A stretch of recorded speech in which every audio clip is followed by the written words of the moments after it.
اگر آپ چینل پر پہلی بار آئے ہیں تو ابھی سبسکرائب کر کے بیل آئیکن پریس کریں اور رہیں باخبر۔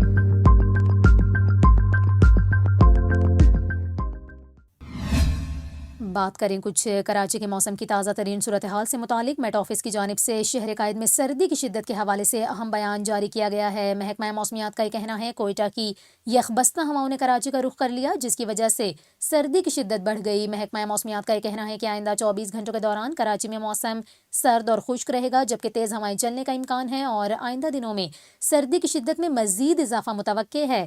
اس کے ساتھ ساتھ آپ کو بتائیں محکمہ موسمیات کی جانب سے بتایا گیا کراچی میں آئندہ 24 گھنٹوں کے دوران زیادہ سے زیادہ درجہ حرارت 26 سے 28 ڈگری سینٹی گریڈ تک جا سکتا ہے، جبکہ ماہ جنوری سے شہر میں سردی کی شدت مزید بڑھنے کا امکان ہے۔ دوسری جانب محکمہ موسمیات کا یہ کہنا ہے کہ آئندہ 24 گھنٹوں کے دوران ملک کے بیشتر علاقوں میں موسم سرد اور خشک رہے گا۔ محکمہ موسمیات نے پنجاب اور خیبر پختونخوا کے میدانی علاقوں میں دھند کا امکان ظاہر کیا ہے۔ بالائی سندھ کے بیشتر علاقوں میں بھی رات کو دھند پڑنے کا امکان ہے، جبکہ محکمہ موسمیات کی جانب سے بتایا گیا ہے کہ آئندہ 24 گھنٹوں کے دوران اسلام آباد میں موسم سرد اور مطلع جزوی ابرآلود رہے گا، جبکہ کوئٹہ، یوب، چمن اور پشین میں ہلکی بارش کا امکان ظاہر کیا گیا ہے۔